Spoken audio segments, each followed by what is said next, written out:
Hey y'all, welcome to another episode of Go Bout Your Business podcast. Today we are here with 3708 Agave Spirits brands.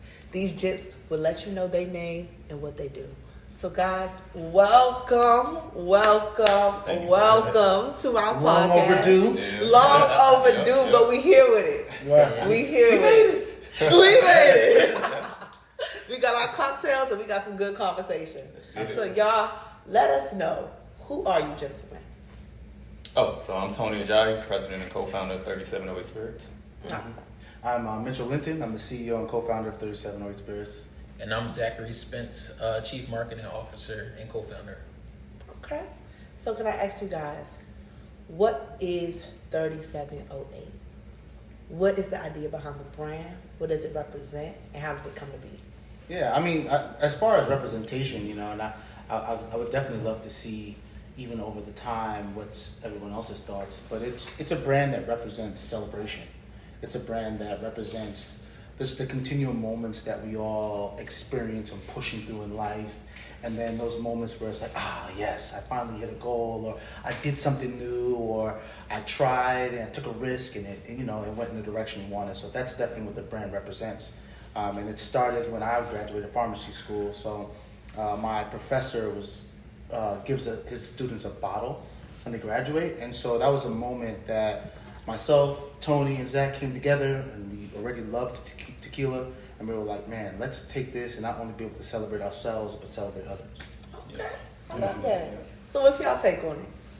Yeah, so we like to say we're the unruled spirit.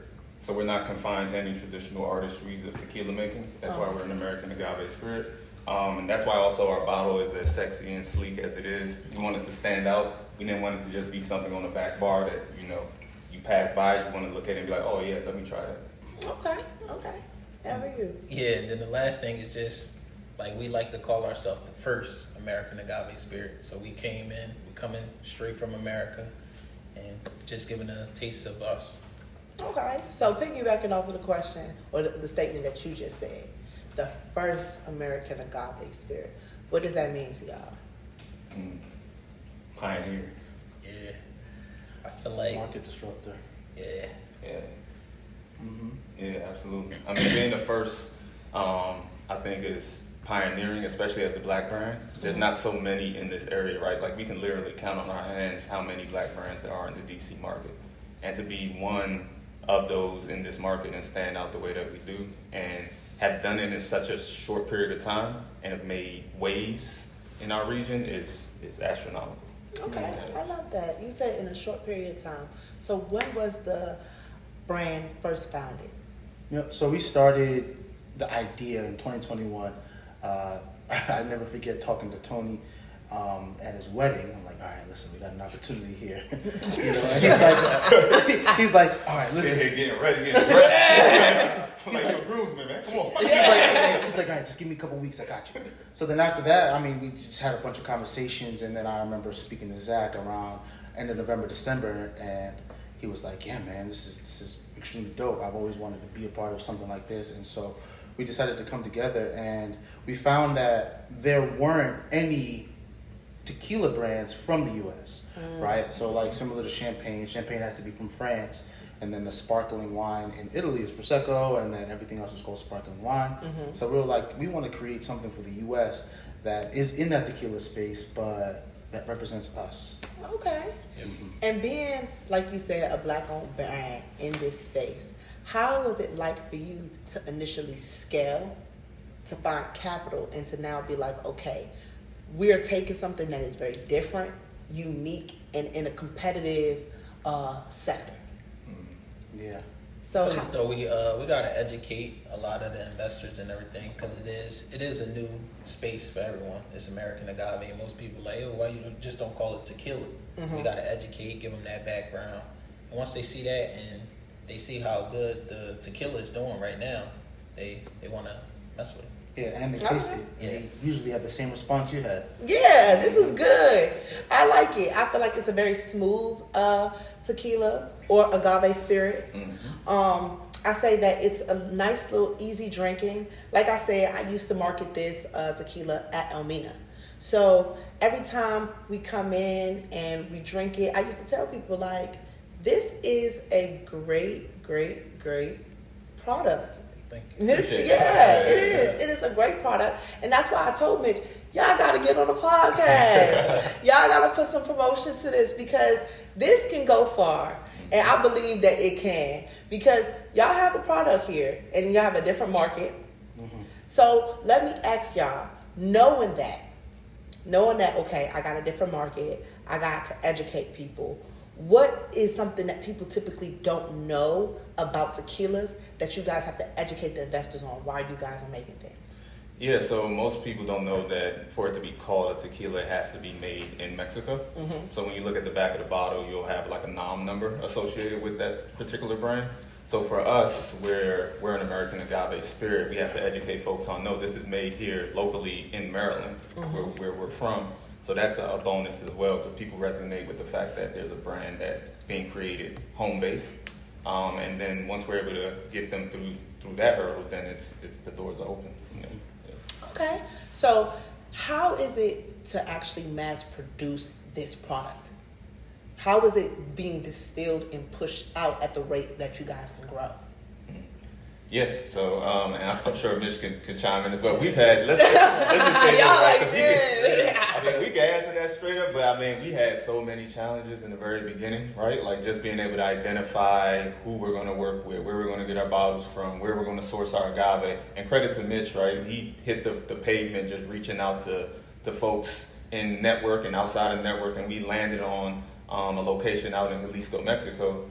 That actually makes our agave for us and then ships it here. So I'll let you expand on that. Yeah, absolutely. I mean, we get our agave from Mexico. It's aged for about 5 to 7 years. They use a pressurized hot water diffuser, which is different from tequila. Tequila, they usually use an oven to extract the agave, mm-hmm. which all of these little nuances do add to the taste. And then we have well water that flows to our distillery.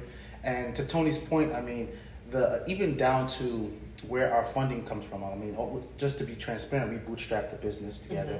Mm-hmm. And you know, how do we manage the amount of money that goes into production to keep up? And this is an ever-growing challenge even to date, you know, being able to keep up with the new accounts. And right now our marketing is definitely creating the demand. And so it's been a great journey. Some days better than others, but yeah. And then also coming down to just our bottle alone, this is our second phase of our bottle. Our first bottle was just a sleeve.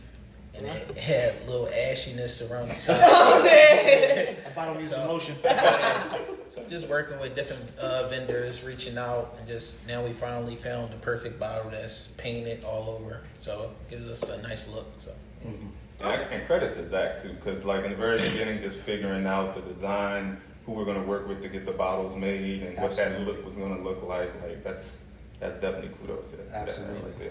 Okay. So you was the creator behind the ideas of the bottle. Yeah. Well, I work with the designer. Okay. Yeah. Shout out to Dorian. Cream Media. So what was y'all vision when y'all created this bottle? How did you want to market it to y'all guests or y'all clients, and what did you want the bottle to say without even saying it?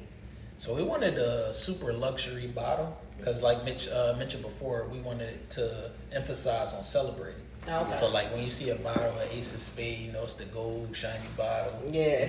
You feel like that. You won. Yeah. So I feel like when we raise this bottle up, I feel like it's the same. That it gives us that same feel. Absolutely. That's what we wanted to go for. I agree. Okay, I love that. Even like thinking about like growing my podcast, y'all. When I first started, I was like, how am I going to do this? It's always the capital that always I feel like get people stuck. Yeah. Because it's like, I got this idea. How do I make it come to life? Yeah. Now, how do I get people to back it, sponsor it, and get it off the ground so it can become like something better than or bigger than just an idea? Yeah. Right. Yeah. And it's like what y'all telling me right now is how y'all translating it to turn it into something bigger than an idea. So you said you guys bootstrapped the business together, yes, right? Absolutely. So how was it like first initially getting that funding? And then now are you guys getting investors to come and back that funding that you guys initially invested? Mm-hmm. Or how is the journey going? Yeah, initially, I mean, it was really a learn as you grow process making sure that we dotted our I's. And you know, Tony's over here giving kudos to everybody, but shout outs to Tony for getting our operations as a business together, making sure that we are streamlined, we are functioning like a business.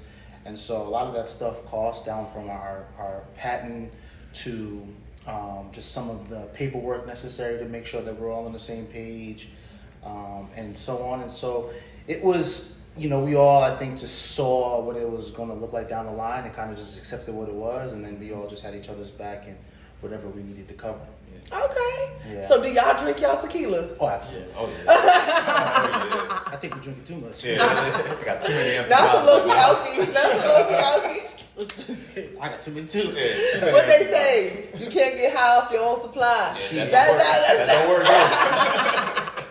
I swear, nobody comes by the house and they're like, "Oh yeah, let me get some of that 3708. Oh, let me buy a bottle. Let me get." I'm like, Oh, I love that. Yeah. So when do you guys host events that is catered to your brand, your tequila, like home events, outside events? How do y'all get that marketing out into the community? Yep. So a lot of the things that we do, and Zach and I work closely. So I'm more so leading in the sales, and Zach is on the marketing side. And what we do is, the number one marketing tool is going to be Liquor to Lips. So at liquor stores, we do tastings, and we have a sales lead. His name is Byron. He does a great job with engaging customers, getting us into new accounts. And then we also partner with a few different promotional groups that bring in a following of like 300 to 500 people per event. And the venue space believes in us. So right now we're in Wild Days, we're in St. X, just to name two big accounts that we have. And we go to those events, we engage the customers, and they ended up purchasing product. Okay, I love that. I love that. So now that you guys know, like, okay, we're making a name in the agave spirit space, it's different from what a natural, quote unquote, tequila would be. What is y'all visions for y'all brand? I mean, to scale, right? Like they always say, you got to win at home first. Yeah. And a part of winning at home is broadening your network and expanding that. So when we talked about bootstrapping, right? So we did a lot of bootstrapping early on, and then eventually those funds get to a point where it's like, okay, we got to go out and find some money. So we did that. We entered competitions. We took first place at the University of Maryland, and their I went there, so it was an alumni competition, and we won excess amount of dollars, and we're going to use that to then scale the business, buy more product, more production, and all of that good stuff. Okay, so did you guys all go to the University of Maryland? No. So I went to Howard University. Okay. That's not how you say it. The Howard. Yeah, that's what I'm saying. Okay, I was gonna say just HU in it a little bit, right? But that's really cool. So how did you guys all get together after college and like, all right, we finna do this and we not looking back? Yeah, so Zach's an engineer by training, so I used to see Zach at the bottom of the hill, they call it at Howard. And Tony and I, we known each other for, almost 15 years now, family friends. And so just reaching out to different like-minded individuals, we all came together, kind of put our egos aside, and we're just working towards the greater purpose. Okay, I love that. So how is it like working together, gents? Oh, it's fun. I mean, what you think? What do you think? I actually hate it. It's the best. I believe it. It's the greatest. It's three different personalities. It is. Yeah, I think that's why it clicks as well. Yeah, So how do y'all all like take those personalities and come together and be like, all right, I see that y'all already have a system. You already been telling me you sales, he's marketing, you're pushing it together to streamline it. So how did you guys even get into those roles, knowing like, okay, this is our business, these are the roles that we need to do, this is how we're gonna execute it to scale? I think it really just. Yeah, so what you gonna say? I agree with. Yeah, I think we just played off. No, I know what he's gonna say. We played off of everybody's strengths. Yeah, for So sure. like we know Tony, he's the key guy. He holds it all together with operations, For sure. get everything straight. Mitch is like the leader of the group. He came through. He knows everybody's strengths because he brought us the whole team together, and we just play it by like that. Yeah, well, I would say first 6 months we probably were like feeling each other out. You know, Yeah. nobody didn't want to say anything to offend anybody. Yeah, we knew each other. Yeah. They knew each other. Right. But- Yeah, exactly. Yeah, Oh, for okay. sure. I was trying to figure out, like, so I'm asking Mitch, I'm like, how's Z? What's his personality like? This Okay. and I'm sure he had the same conversation. And then So it's just like, all right, you bringing everybody together. How did you know, okay, these are the two men we can do business together. This is my friend from this section. Yeah. This is my man from this section. But I feel like we can all be businessmen together. How did you even make that call? So it's unique, right? So Tony and I, when we have conversations, and we've been talking about doing business for so long, but Tony is on the risk averse side. So his mindset works where it's like, how do you put something in place to make sure that you don't fall? Me, I'm like, I'm gonna take the 3, I'm gonna take the half court shot. Let's go. That. But sometimes when you're doing that, you want to make sure that you're taking the shot the right way, or like maybe you're not missing something, right? And then Zach, when I'll actually never forget this. So I was reaching out to Zach initially, and I'm like, hey, I want to send you something. And Zach just has a perspective to be able to showcase things at a large scale. Okay. Like he just, so the analogy that I just came to my mind, I think when we first started, is like you're envisioning a car, all right? So I would say I'm the engine. I'm ready to go 1,000 miles an hour. But Tony's the transmission. You can't go unless you're able to change gears at the right pace. And then Zach is the outside of the car. So he's the Benz, he's the Lambo. So he makes somebody go, hey, listen, that car is it right Sweet, there. right there. That car is All it. And so that's kind of like how we all operate. And then we can't all function without one another. So there's also an understanding that we all are top dogs in our own space. Yeah. And so it's a respect factor, but then a challenging too. Like, hey, listen, we got to make sure we're doing this, we got to do that, and we hold each other accountable. I love that, and I feel like that's a really dope analogy to give because everybody loves a fast car. Everybody loves a fast car, but it's a dope analogy to put it in that perspective because everything is first necessary in order to keep the motion running. Yeah. But now that you guys are in this space, y'all already know, okay, this is the 3 amigos. We doing this. We doing this. We got the scale. We coming up. How do y'all feel about now getting workers for you guys? How are you guys scaling in that space, knowing that you guys need outsourced help or a team to then grow this business bigger than what you guys have now or what your goals are for the future? Yeah, very, very strategically. Because like Mitch said, he'll identify a few folks and I'll be like, did you run this background check? Did you do this? Did you do that? And what it boils down to is ultimately how do they fit into the team? And it's not more so what can they do for us this week, but in the long. Yeah, 3 years from now, 4 years from now, 5 years, are they still going to be a part of this brand? Can they weather the storm like we've weathered the storm these past couple of years? And if the answer is no, or we have doubts, then we're not bringing them in. Mitch brought in Byron, super great guy, knowledgeable in the space, and works his butt off. Okay. Not only that, he cares about the brand, he understands the vision, and he's a team player.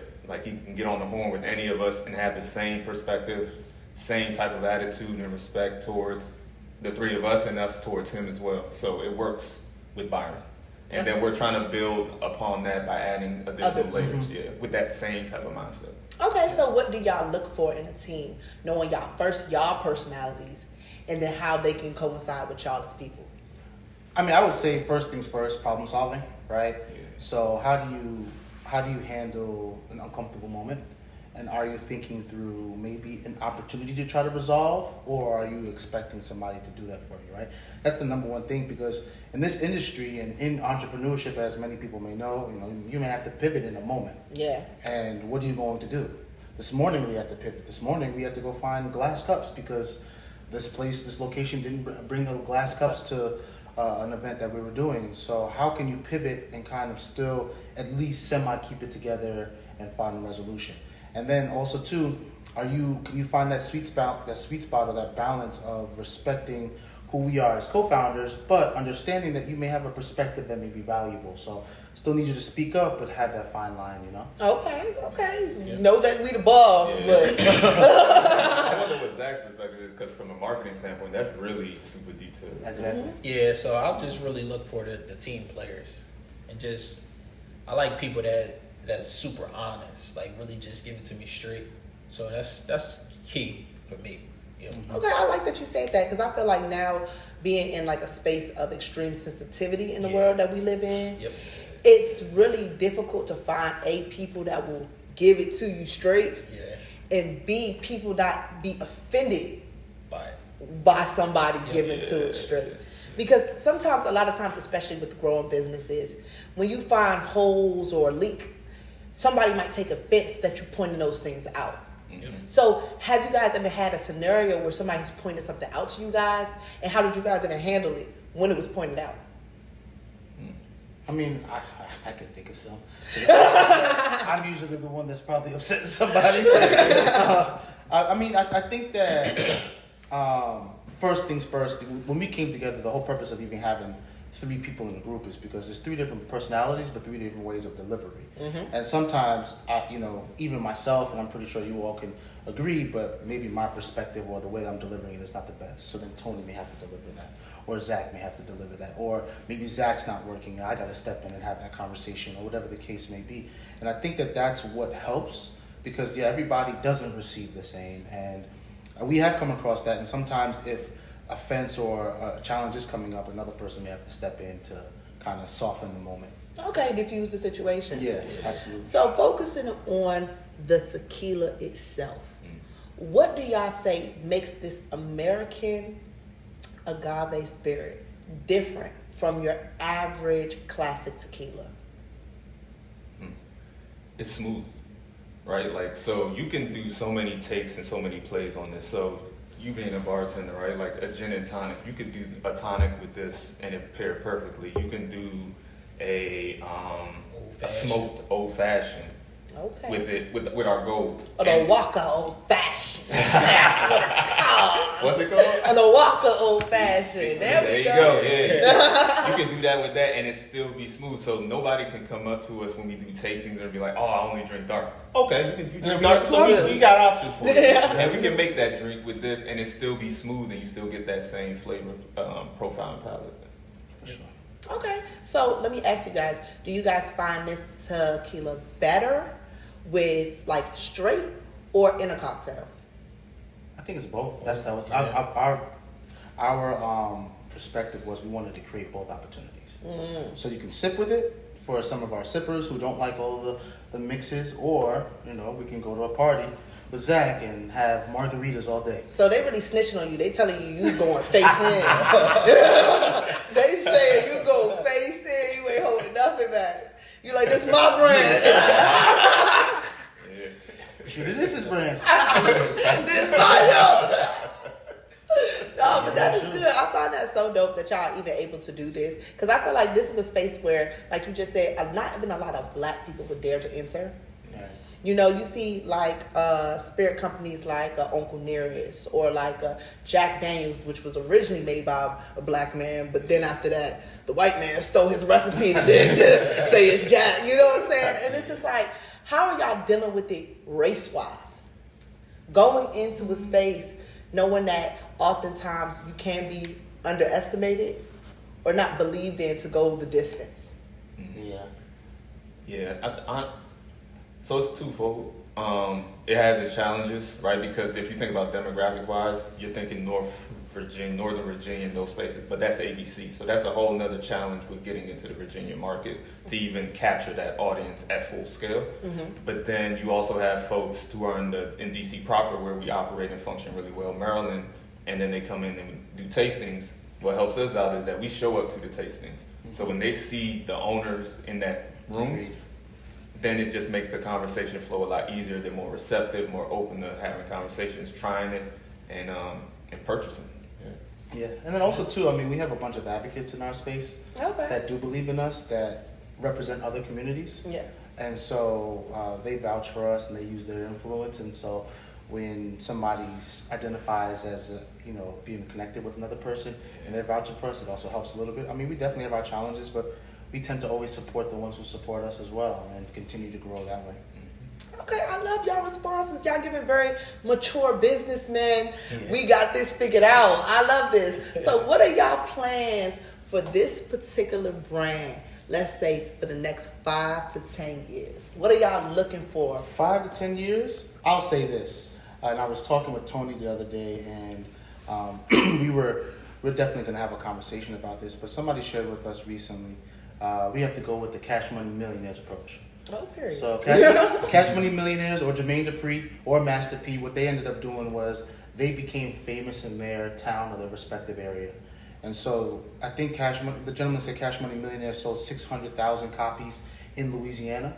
And so what we're going to do is we're going to take over Maryland and Philadelphia, and we're going to try to blow it out the water there. And then when we hit a certain number that's respected amongst the nation, but in this area, then we're going to scale. And hopefully by then there's going to be different conversations we're having. Okay, I love that approach. I love that approach because that's the same approach I take for this podcast. 100%. I always say this. I'm not leaving the DMV until I pop in the DMV because I'm from the DMV. So it's like, if your own city don't know your name, Right. who are you? Exactly. Who are you? Tony talks about that all the time. Yeah, if your own city don't know your name, who are you? Before you can go anywhere, you gotta at least be respected around where you're from. Yeah. Because at least now you can be like, okay, I'm over here and I chose it by choice. We moved out by choice. And I love that perspective that y'all taking it because like you just said, like I said, this is a brand that will grow. Y'all gotta try this. No, he's going, no, I ain't trying to tell you. Give me a little bit right now. But you know, it's like one of those things where you kind of also gotta realize that like business is also cutthroat. Yes. Agreed. And it's like, it doesn't give space for people to mess up sometimes, but you are going to do it anyway. So how do you clean up the mess up? Or how do you keep on pushing and actually make it still an image where people are forgetting, but understanding, but also still supporting? So how are y'all navigating that in a market space where it's like a situation where it's like, man, we don't have all the answers. But after we've all, and we here and we try to come out and give this tequila, this brand, a name that is different. How do y'all even go about that? I feel like since we all starting from the bottom with this, anything that happens, we learn from it, gain that experience, and build off of that. So, like, that's really it. That's all we can do because, like you said, we don't all have all the answers. So I think that's the best approach for us, just to learn from it, keep pushing. So a direct question for you. You being in Philly and being away from your team, but still being the marketing director, how are you handling the Philly space and being able to push the market, but not also being every day close to your teammates? So we talk every day, so I wouldn't say it like we're not. Close, yeah. So, so we actually are about to enter the Philly space now.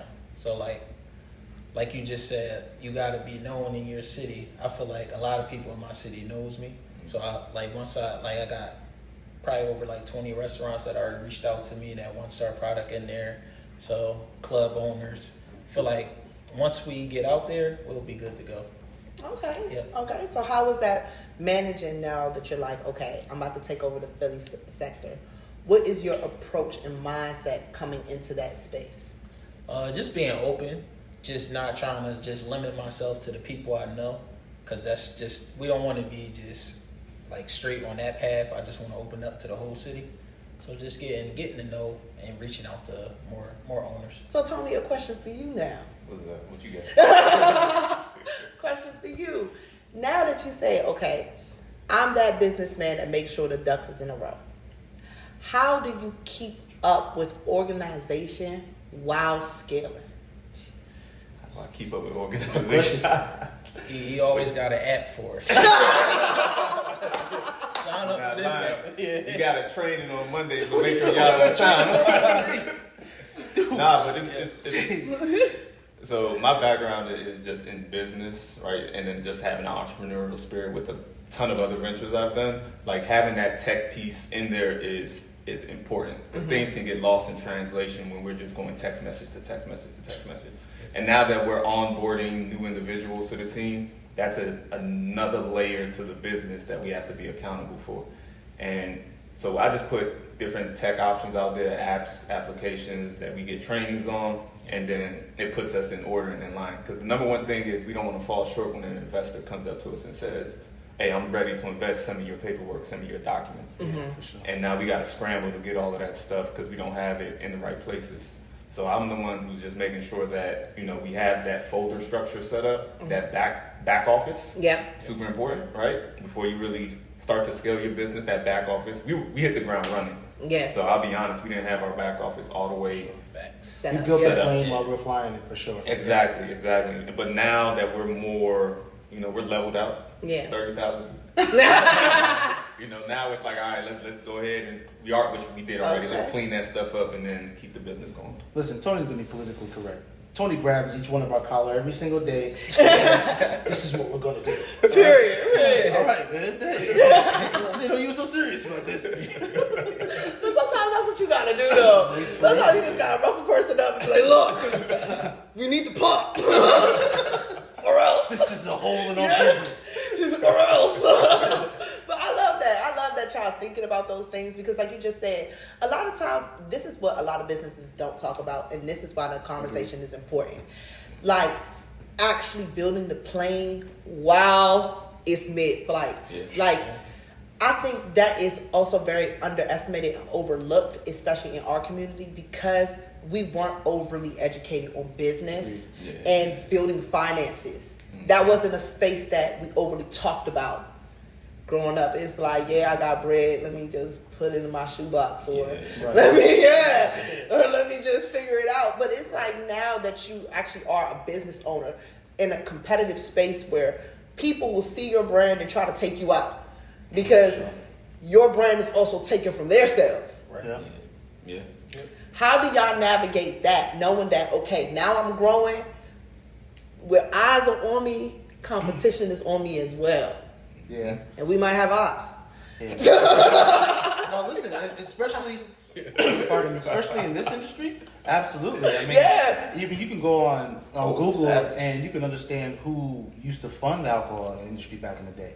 And so some of the advice that we got the other day was build your following organically, especially at home base, where, like you said, if you're known at home, they can't come and try to bully you. Now, if you're spreading yourself too thin, or you're spreading your markets out too wide, you can't be as effective if we're in Louisiana and Louisiana needs us to do something tomorrow and one of us can't get down there tomorrow. Yeah. And so building our following organically, and Zach's been doing a great job with making sure that we're building marketing wise, is how we're going to defend against some of those attacks. Okay, I love that. So when you say that, how you're going to defend against some of those attacks, who is your target audience for this particular brand? Yes, so I would say anyone who is obviously female. The demographics in Maryland, the numbers just show it that women are, in terms of finance. We didn't say that. We didn't say that. Just want to go ahead and put that out there. I was going to say, in terms of finances, they're really strong and really well in this Most area. educated. Most educated in this area. So, and then also women do love tequila. Yeah. Right? And they love American Agave, so we're going to plug that as well. So that's our target demographic. But then we do also understand there's a political landscape in DC, and there's a lot of restaurants, a lot of opportunity for folks to network and engage, and there's a ton of events that happen in DC all the time. Baltimore is also a beautiful market as well. We did CIAA top of the year with them, 15 restaurant tour, and they showed us enormous amount of love. So there's a market out there for us. It's just us going and tapping into each one of those. Okay, and I love that response. Piggybacking off of what you just said, because I'm a woman. For real? I'm a woman. How do y'all market this to women to make it feel like, okay, this is a sexy tequila. If I'm out drinking, F the Don Julio, F the Ace, I'm finna get me a 3708 bottle. And just made you that golden drink. You know, I'm saying, how do y'all appeal to women outside of me? I already drunk mine. It's the same way. And Zach can talk about this too. I think even down to the drinks that Zach picks monthly are targeting more towards them. And then, as far as a man, not saying we're not targeting a man, but a man can either drink it straight or they can go with the drink that Zach creates. So I think the drinks, even down to the recipes, are intentional. Yeah. Okay, I love that. Yeah, Women gonna drink it straight too, but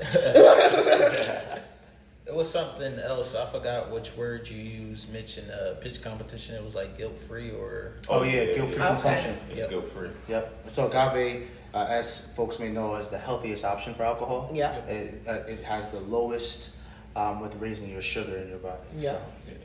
So. Okay. Minus the Yeah, everything Yeah, else. when you add everything else to it. Minus the 0.75 honey. Yeah, but honey good for you, so we gonna throw that in the back. You know, honey not bad for you. I love these answers, gents. So I'm gonna ask you guys again. What is your biggest plans for your business? How do you see you guys? How do you see yourselves in the next 10 years? I think ultimately, like every business, you wanna grow it, scale it, eventually sell, right? I don't think that that's talked about enough in our community. That you can grow a business. You don't want to get. There's a book called The Dip, knowing when to like. When Yeah, know when to fold them. know when to Yeah, fold them. Like yeah. you've reached a pinnacle. Okay, let's sell, and then let's come back together as a group and figure out what's next. Thanks. You know what I mean? But let's grow this business as best as we can, and then see where it takes us. Okay. And for you, gents. Same. Make 100 mil. Be out of there. Yeah, I'll say the next Tito's. That's the goal I see, and I hope. You know, I mean, even if we exit or if we're a smaller owner of the brand at that point, but I mean, Tito's was a company that catered towards the country, and that's what we want to do from the Agave lens. Okay, I love that. Especially being an American agave spirit. Nobody kind of ever sees it from that perspective, or at least I never heard it from that perspective. Let me say that. Because we're just so used to tequila being from Mexico, and you can't even call it tequila if it's not from Jalisco. Yeah. So it's just like, it's difficult to market something where you can't even use the name it is. So it's like, I like how you guys are pushing the pitch that this is an American-made agave spirit, and we doing it for the U.S. side. Yeah. Okay, I love that. So where can the people find y'all? If they wanted to pick y'all brains, if they wanted to go to a networking event, if they wanted to be an investor, where can they find y'all? Definitely follow us on socials, 3708 Spirits. Follow our website, 3708spirits.com. Reach out, DM us. We all three of us are active on the page. We respond to all DMs, and look out for all our events coming up. All right. So tell us, what is coming up? So we have a big launch party in August for 3708.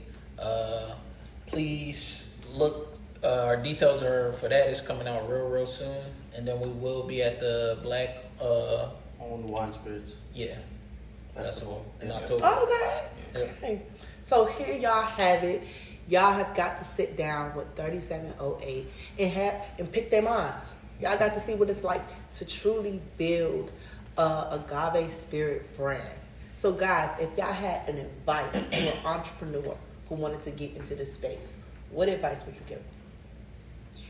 Don't give up. It ain't easy. Don't give up. You're gonna hear more no's than you will yes, and most importantly, like your network. Build a strong network and let those folks kind of point you in the right direction.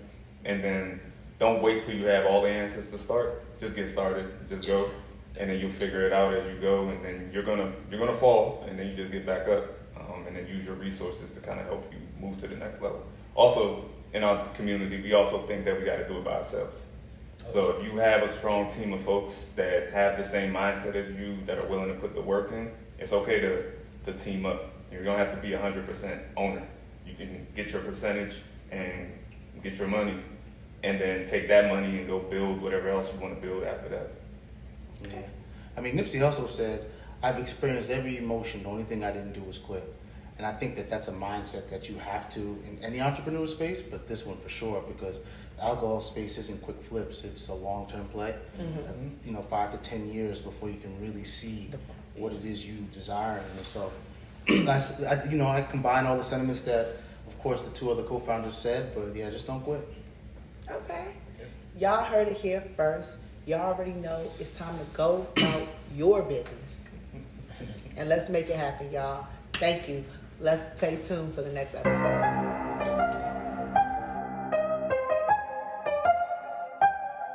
Hey y'all, it's your girl, Miss Melanated, and we here at Go Bout Your Business podcast.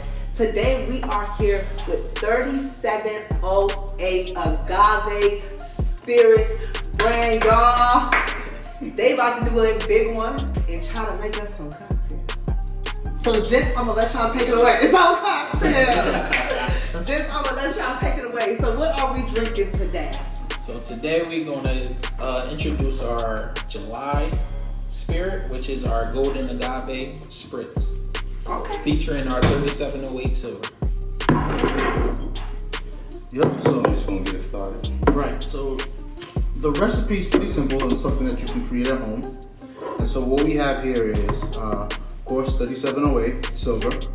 Right. And so we're gonna do 2 ounces of that.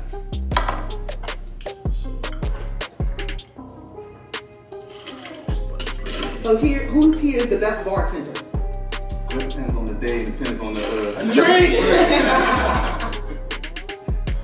Pure lemon juice here. So this is 1 ounce of pure lemon juice.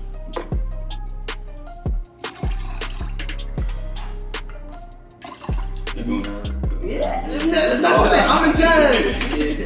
We just gotta sip it and tell us something. There we go. And then lastly, we're going to use some 100% pure honey, and it's only 75% of the, 0.75 ounces of honey. And once again, it's 5 of these drinks, so 1, 0.75 times 5 inch. my math days are over. We use calculators. But actually, I'm really gonna go become a bartender at Elmina, and so I can take somebody else's job here. Ah, you wish. I'll be mixing it up. He's the one who come in and ask me. Yeah. If you just put me up that 37 away, I got you, fam. Actually, don't see any lies. Don't see any lies. You know you're studying. That's why you mastered. So as you guys make this cocktail, what would you say your specific spirit does different in setting the tone of this spritz? I would say, and I'm sure Zach and everybody would echo as well, is just like the flavor that you get out of it. It's smooth going down, so you don't get that tremendous bite on it, which typically if it's an additive kind of beverage, you get that, but ours is additive free and you still get that smoothness and elegance. Add a little fizz. Shout out to Fever Tree.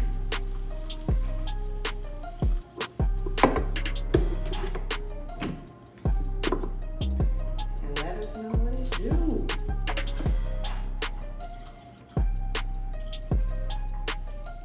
I mean, I could be a bartender.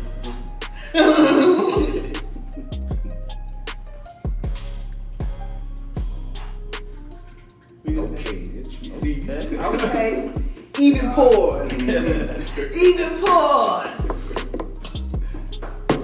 Alright, let me know what you think. All right, I'll be the first taste tester. I mean, you're the expert here, so Let me cleanse my palate. Oh, yeah, I'm what- gonna let y'all know how it tastes. before you try it, I just want to say, if it's not good, it's Zach's fault. But if it is good, it's my fault. Yeah, everything we expected. All right, y'all. Alright. All right. Phew. Bartender certified. bartender certified. And this is for the one behind the camera. All right. There we go. Cheers to the golden agave spritz. Salud.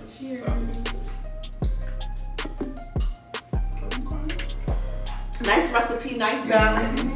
Clock it. There we go. There you go.